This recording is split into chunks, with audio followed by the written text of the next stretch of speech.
করো কেন? তুলি না, 4 দিন তো দেখাই হবে না তোমার সাথে। একটু হাসো, চেহারা কেমন লাগে? কি এখানে কি করতেছেন? সরি, চোখ লেগে গেছিল। চোখ লেগে গেছে?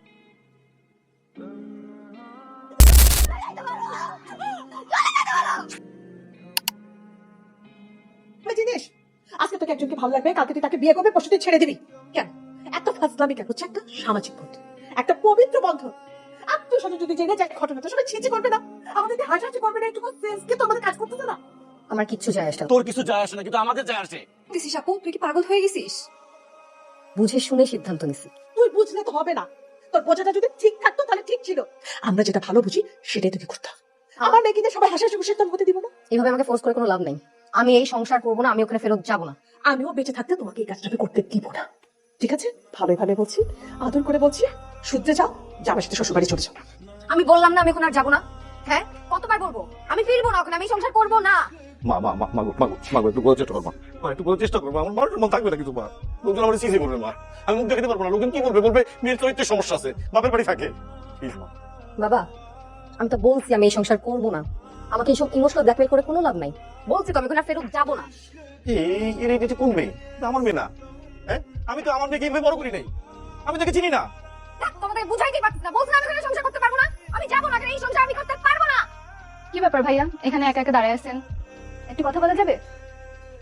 পরে কথা বলি। না বলা কি কোনো সলিউশন ভাইয়া? মানতেছি আমার বোনটা একটু বদমেজাজি, কিন্তু বিশ্বাস করেন ওর মতো ভালো মেয়ে একটাও নাই। ও ছোটবেলা থেকে এরকম। ওকে একটু আদর দিবেন, ভালোবাসা দিবেন, দেখবেন ও আপনাকে মাথায় নিয়ে নাচতেছে। যান এখন রুমে যে ওর সাথে একটু গল্প করেন, কথা বলেন, দেখবেন আস্তে আস্তে সব ঠিক হয়ে যাবে। যাবো। না, এখানে বিছানা করে দেয়, এখানেই ঘুমায় পড়েন। যাচ্ছি। যান যান। Thank you. এখানে কি করছেন আপনি? কি এখানে কি করতেছেন? সরি, চোখ লেগে গেছিল। চোখ লেগে গেছে? নিজে বাসায় ঘুমান। আপনাকে বলছি চলে যেতে। বেরোন এখান থেকে। কি আশ্চর্য, তো জামাই রুমে ঢুকবে না? এটা কি ধরনের অদ্ভুত কথাবার্তা? তুমি বুঝতেছো? হ্যাঁ, এ লোক আমার ঘরে ঢুকে গেছে। আমি ঘুমাচ্ছিলাম, সে আমার সাথে শুয়ে পড়ছে। আমি বলছি না, হ্যাঁ উনিকে বলছি না চলে যেতে। উনি কেন এখানে এখনো? চলে যাইতে বলো। চলে যেতে বলো। আমি বলছি আমি নিতে পারতেছি না। কেন বলো আমাকে চলে যেতে? মানে এত রাত মা, আপনার শুধু শুধু অস্থির হচ্ছেন। বিশেষ করে আমি কিচ্ছু মনে করিনি। ও বিয়ে করছে, হঠাৎ করে এত বছর আপনাদের সাথে থাকার পরে আমার বাসায় গিয়ে থেকে স্বাভাবিক, এটা যে কোনো মেয়ের জন্য একটা প্রেশার। এখন ওকে চাপ না দিই, ওকে একটু ওর মতো স্পেসটা দেন। আপনারাও কিছু বলেন না, ও কি খেতে চায় বা কিভাবে থাকতে চায় ওটা একটু দেখেন। আমি আসি, যত রাতে ওকে একটা ফোন দিলে আমি চলে আসবো। এটা কি কথা বলে বাবা? তুমি এত রাতে যাবে এনসি করে? আমি বলি কি, ঠিক আছে তুমি রাতটা একটু কষ্ট করে থাকো, সকাল উঠে চলে যাও, আমি তখন বাধা দিব না। হ্যাঁ বাবা, ছেলে নাকি? তুমি তো আমার এখন থেকে ছেলে। তাহলে মা আজকে আমার আর কিছু বলবেন না প্লিজ, আজকে না। ভালোবাসার মানুষের ছবি গ্যালারি জুড়ে থাকলে ভালো লাগে। তাই বলে এত ছবি প্রতিদিন? এমন করো কেন? তুলি না, 4 দিন তো দেখাই হবে না তোমার সাথে। একটু হাসো, চেহারা কেমন বানাচ্ছ? পড়ালেখা পরীক্ষার টেনশন নিয়ে না হাসি আসে না, বুঝছো? আর কেউ করে না। দেখা করলে কি হয়? 1 ঘন্টা কি মানুষ রেস্ট নেয় না? 1 মিনিটের জন্য রেস্ট পাবো না, বললাম না পরীক্ষা, প্যারার মধ্যে থাকবো। আসতে পারবি না কেন? বৌমা কই? হ্যাঁ, বৌমাকে নিয়ে আসলি না? না। না, কোন সমস্যা হচ্ছে? কি সমস্যা? আসলে ও তো ওই যে ওর ফ্যামিলিতে এত বছর থাকছে বাবা মার সাথে, আসতে চাচ্ছিল, আমাকেও জোর করছে আমি যেন ওকে নিয়ে এসে গেল। মনে হলো ভিতরে ভিতরে চাচ্ছে ওর ফ্যামিলির সাথে আর কয়েকদিন থাকতে। থাকুক না, নিয়ে আসবো না। আচ্ছা বসো ফ্রেশে। একটা কথা বলি ভাই, শোনেন, সোজা গিয়ে মামলা করে দেন তার নাম। বলতেছেন ভাই? হ্যাঁ ঠিকই তো বলি। আপনি জীবনে কোনো মেয়ের দিকে তাকান নাই, কখনো কোনো প্রেম করেন নাই। আরে ভাই, পুরুষ মানুষ হন, পুরুষ মানুষ। সোজা তার কাছে যান, বাঘের মতো চোখের দিকে চোখ রাখেন, আর বলেন এটা কেন করলা তুমি? না না, তুমি বলার দরকার নাই, তুই করে বলেন এটা কেন।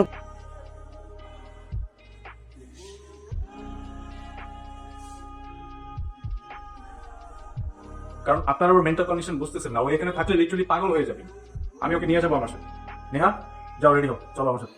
তোমারও কোনো চিন্তা করা লাগবে না, ওর ফ্যামিলি আছে। হ্যাঁ, ওর দেখার জন্য ওর ফ্যামিলি আছে, আমরা ওকে দেখে রাখবো। কতটুকু দেখে রাখছেন সেটা ওকে দেখে বোঝা যাচ্ছে। ভাই চুপ থাকবো তো, কথা বল। যা আমরা খেসটাই করবো নাকি? তুমি কোথায় বসে আছো এটা আন্টি, আপনি একটু বোঝার চেষ্টা করেন প্লিজ। আমাদের মাঝখানে একটা গ্যাপ হয়েছিল, একটা মিসআন্ডারস্ট্যান্ডিং হয়েছে, আমরা সেটা বুঝতে পারছি। আর বিয়ে তো খুব সিম্পল একটা ব্যাপার আন্টি, প্লিজ এর মাঝখানে বাধা দেবেন না। ভুল। বিয়ে কোনো সিম্পল বিষয় না। বিয়ে একটা পবিত্র সম্পর্ক, দুইটা মানুষের মাঝে, দুইটা পরিবারের মাঝে করে। আপনার কোনো অধিকার নেই আপনি বিয়েকে ডিফেন্ড করবেন। আপনি কে যে আমাদের মাঝখানে? তার আগে বল তুই কে, তোর পরিচয়টা দে। আপনি থেকে ডিরেক্ট তুই? আমি রাফি, নেহার বয়ফ্রেন্ড। আমি নেহার হাজবেন্ড, নেহা আমার বউ। আর এক সেকেন্ড যদি আমি তোকে এখানে দেখি না, আমি কিন্তু গায়ে হাত তুলবো। দেখছো বাবা, এই লোকের ব্যবহার দেখছো? আপনি চুপ করেন।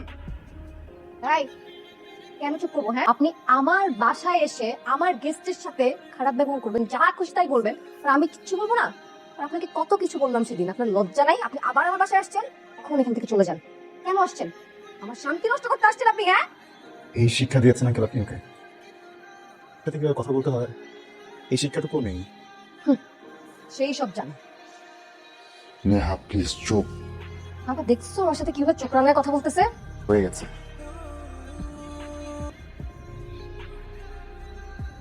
কিন্তু ও তো আপনার সাথে ভালো নেই ভাইয়া। ও তো আপনার সাথেও ভালো ছিল না রাফি। আমি বুঝতে তাই পারি বলে কি আপনাদের ব্রেকআপটা হতো? সেটা একটা ডিফারেন্ট স্টোরি ছিল। ডিফারেন্স স্টোরি সবার লাইফেই থাকে। এইসব ডিফারেন্সেস গুলো আছে তাই বলে কি আমি আমার সংসার ভেঙে ফেলবো, বের হয়ে আসবো এখান থেকে? কিন্তু নেহা তো আপনাকে ছেড়ে আসতে চায়। আমি থাকতে চাই। জোর করছেন? ফ্যাক্টস ভাইয়া। কিসের ফ্যাক্টস? হ্যাঁ, আপনি আমার বিয়ে করা ওয়াইফকে নিয়ে আমার সামনে বসে বাজে কথা বলছেন? বা আপনার জন্য অনেক মানুষ একসাথে দোয়া করছে, আদারওয়াইজ এখানে সুস্থ হয়ে বসে থাকতে পারতেন। ভাইয়া, আপনি কিন্তু এখন রেগে যাবেন। রেগে যাবো না তো কি করবো? আপনি কে? আপনার পরিচয় কি? নেহার আমি নেহার হাজবেন্ড। নেক্সট টাইম যদি আমার ওয়াইফের নাম আপনার মুখে শুনি না, মুখ ভেঙে দিব একদম। কি করি না করি ও সবকিছুর খোঁজ নিত। আমি খেয়েছি কিনা, আমি বাসায় গেছি কিনা, আমি ঘুমাইছি কিনা, সবকিছুর খোঁজ নিত। ও কি কখনো আপনার খোঁজ নিয়েছে একবারও? নেহা যে আমার মাঝে মিশেছিল এটা আমি বুঝতে পারিনি, এটা আমার ভুল ছিল ভাই। আমি সেটার জন্য সরি ফিল করছি। আবিরের সাথে, আচ্ছা ঠিক আছে, আমি আবিরের বাবাকে বলবো ওর সাথে কথা বলতে এই ব্যাপারে। আমরা সব জানি। কি জানো? মাকে কি বলছেন? আপনি বলতে চাচ্ছেন যে আমি একটা মিথ্যুক? হ্যাঁ। কেন? নেহা মিথ্যা বলবেন না। আপনি আপাদমস্তক একজন মিথ্যাবাদী। আপনার ভেতরে একটা কাজ করে, কিন্তু আপনি মুখে বলেন আরেকটা। আগে যখন আপনার সাথে আমার কথা হয়েছিল, আমি জিজ্ঞেস করেছিলাম না কাউকে পছন্দ করেন কিনা, ছিলেন করেন না। সেদিন যদি সত্যটা বলে দিতেন তাহলে আমি আপনাকে বিয়ে করতাম না, আজকে সবকিছু নর্মাল থাকতো। কেন বলেন এমন? হ্যাঁ, মিথ্যা বলে বিয়ে করে আমার লাইফটা হেল করে ফেলছেন। ফ্যামিলির মানুষের সাথে চোখে চোখ মিলাতে পারি না। আপনার পরিবারের সামনে আমাকে ছোট করছেন, প্রতিবেশীদের সামনে ছোট হচ্ছি, আমি অফিসে ছোট হচ্ছি। থেকে লুকিয়ে যে আমি নিজের সাথে থাকবো, আমি নিজের সামনেও প্রতিনিয়ত ছোট হচ্ছি। হাসির পাত্র কেন বানালেন আমাকে? এখন যাওয়া উচিত। কোথাও যাবেন না আপনি, আপনি আজকে শুনবেন। আপনি শুনবেন, আপনি কে এটা আজকে জানবেন। একজন সেলফিশ, যে শুধু নিজেরটা ভাবে। আপনার নিজের স্বার্থের জন্য যদি পুরো পরিবারের গায়ে আগুন দিয়ে দিতে হয় না, আপনি দিয়ে দেবেন। একটা বারও ভাববেন না এ থেকে বাঁচবে বা কেমনে ভালোটা বুঝিনি।